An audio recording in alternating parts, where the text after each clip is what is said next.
அனைத்து வருங்கால ஆசிரியர் பெருமக்களுக்கும் வணக்கம். இந்த வீடியோவில் சைக்காலஜி 8th யூனிட்டில் ரெண்டாவது பார்ட் வீடியோ. ரெண்டாவது பார்ட்டோட இந்த பார்ட்டோட பார்த்திங்கன்னா 8th யூனிட் கம்ப்ளீட் ஆகுது. ஏற்கனவே ஒரு 60 கொஷின் ப்ரீவியஸ் வீடியோவில் இருக்குது. அது இல்லாமல் இதில் ஒரு 40 கொஷின் நியர்பை இருக்கும். ஸோ 100 கொஷின்ஸ் தான் இந்த யூனிட்டில். இதோட பார்த்திங்கன்னா 8th யூனிட் முடியுது. முடித்ததுக்கப்புறம் அடுத்தடுத்த யூனிட் வந்து பார்த்திங்கன்னா உங்களுக்கு அப்டேட் பண்ணுறோம். ஏற்கனவே சொன்ன மாதிரி கொஷின் வந்து தமிழ் இங்கிலீஷ் ரெண்டுமே இருக்குது. நாங்கள் தமிழில் ரீட் பண்ணுறோம். இங்கிலீஷ் மேஜர் வந்து இங்கிலீஷில் படிக்கிறவங்க வந்து கொஞ்சம் அந்த கொஷினை வந்து பாஸ் பண்ணி பார்த்துக்குங்க. எல்லா யூனிட்டும் முடிஞ்சதுக்கப்புறம் உங்களுக்கு கண்டிப்பாக வந்து பார்த்திங்கன்னா முடிய உங்களுக்கு பிடிஎஃப் கொடுக்கப்படும். வாங்க கொஷினில் பார்ப்போம். கொஷின் நம்பர் 1, கல்வி நிர்வாகத்தின் பின்வரும் நிலைகளில் எது தேசிய கல்விக் கொள்கைகளை உருவாக்குவதற்கு முதன்மையான பொறுப்பாகும்? மத்திய நிலை. கொஷின் நம்பர் 2, பெரும்பாலான பாடத்திட்ட மேம்பாடு பெரும்பாலும் கல்வி நிர்வாகத்தின் எந்த மட்டத்தின் கீழ் வருகிறது? மாநில நிலை. கொஷின் நம்பர் 3, ஒரு குறிப்பிட்ட பள்ளியின் அன்றாட நிர்வாகம் மற்றும் மேற்பார்வை முதன்மையாக கல்வி நிர்வாகத்தின் எந்த மட்டத்தின் கீழ் வரும்? உள்ளூர் நிலை. அடுத்து யுஜிசி பல்கலைக்கழக மானியக்குழு கல்வி நிர்வாகத்தின் எந்த மட்டத்தில் செயல்படும் ஒரு அமைப்பிற்கு எடுத்துக்காட்டு? மத்திய நிலை.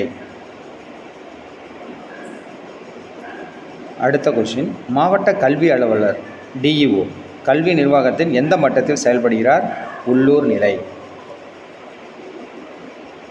அடுத்த கொஷின், கல்வி நிறுவனங்களில் பணியாளர் மேலாண்மையின் முக்கிய செயல்பாடு எது? ஆசிரியர்களை நியமித்தல் மற்றும் தேர்ந்தெடுத்தல். அடுத்த கொஷின், கற்பித்தல் ஊழியர்களின் செயல்திறன் மதிப்பீடு கல்வி மேலாண்மையின் எந்த அம்சத்தின் ஒரு பகுதியாகும்? பணியாளர் மேலாண்மை.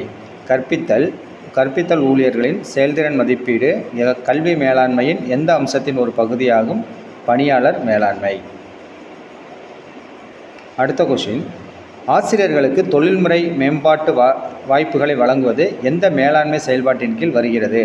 பணி அமர்த்தல். ஆப்ஷன் பி பணி அமர்த்தல், பணியாளர் மேலாண்மை. கொஷின் நம்பர் 4, பணியாளர்களுக்கான ஒழுங்கு நடவடிக்கைகள் மற்றும் குறைகளை கையாளுதல் ஆகியன எந்த செயல்பாட்டின் கீழ் வரும்? பணியாளர் மேலாண்மை. பள்ளி ஊழியர்களுக்கான சரியான வேலை நிலைமைகள் மற்றும் நலன்புரி நடவடிக்கைகளை உறுதி செய்தல் எதன் ஒரு பகுதியாகும்? பணியாளர் மேலாண்மை. அடுத்தது மெட்டீரியல் மேனேஜ்மெண்ட். கல்வி நிறுவனத்தின் பொருள் மேலாண்மைக்கு பின்வருவனவற்றுள் எது ஒரு எடுத்துக்காட்டு? ஆய்வக உபகரணங்களை கொள்முதல் செய்தல். Option B. அடுத்தது, பாடப்புத்தகங்கள் மற்றும் எழுதுபொருட்களின் இருப்பு கட்டுப்பாடு எதன் கீழ் வரும்? பொருள் மேலாண்மை. கொஸ்டின் நம்பர் 3, பள்ளி கட்டிடங்கள் மற்றும் தளவாடங்களை பராமரித்தல் மற்றும் பழுதுபார்த்தல் எதன் செயல்பாடுகள்? பொருள் மேலாண்மை. அடுத்த கொஸ்டின், வகுப்பறைகள் மற்றும் விளையாட்டு வசதிகளின் பயன்பாட்டை மேம்படுத்துவது எதனுடன் தொடர்புடையது? பொருள் மேலாண்மை, அதாவது உள்கட்டமைப்பு பயன்பாடு. அடுத்த கொஸ்டின், பள்ளியில் காலாவதியான அல்லது சேதமடைந்த உபகரணங்களை அகற்றுவது எதன் ஒரு பகுதியாகும்? பொருள் மேலாண்மை. அது ஃபினான்ஷியல் மேனேஜ்மெண்ட்.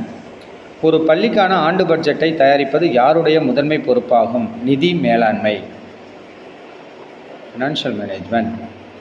அடுத்த கொஷின், ஒரு கல்வி நிறுவனத்திற்குள் பல்வேறு துறைகள் மற்றும் நடவடிக்கைகளுக்கான நிதி ஒதுக்கீடு எந்த செயல்பாட்டின் கீழ் வருகிறது? நிதி மேலாண்மை. கல்வியில் நிதி மேலாண்மையின் ஒரு அங்கம் இல்லாதது எது? ஆசிரியர் நியமனம்.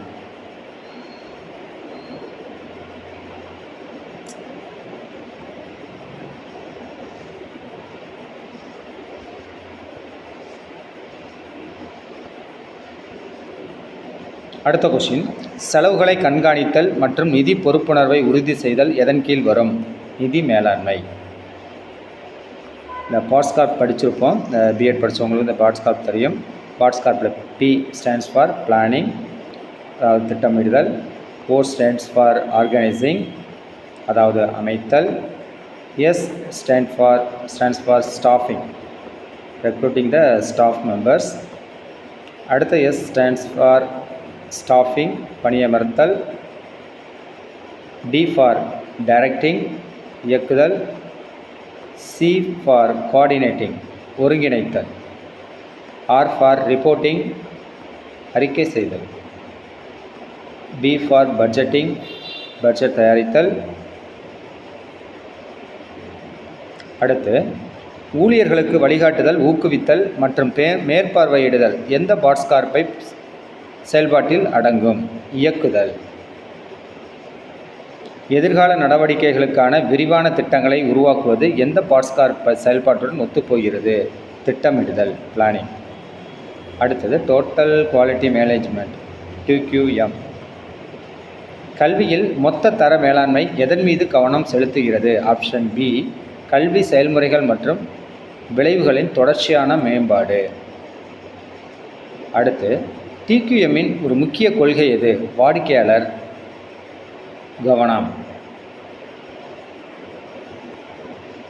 கொஸ்டின் நம்பர் 3, ஒரு பள்ளியில் TQM செயல்படுத்துதலுக்கு பின்வருவனவற்றில் எது ஒரு எடுத்துக்காட்டு? தொடர்ச்சியான மேம்பாட்டிற்காக ஒரு முறையான கருத்து மெக்கானிஸ்டை செயல்படுத்துதல்.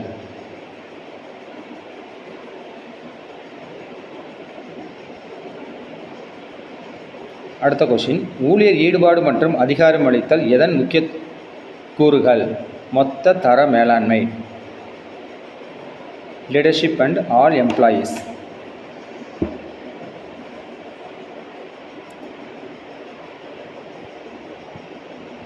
அடுத்த கொஸ்டின், மொத்த தர மேலாண்மை. அடுத்த கொஸ்டின், TQM தரத்தை மேம்படுத்துவதில் எதன் பங்கை வலியுறுத்துகிறது? தலைமைத்துவம் மற்றும் அனைத்து ஊழியர்கள், லீடர்ஷிப் அண்ட் ஆல் எம்ப்ளாயீஸ். இதோட பார்த்திங்கன்னா இந்த சாப்டரில் வந்து ஒரு முக்கியமான கொஷின் அப்படிங்கிறப்போ கொஞ்சம் தான் இருக்கிறது.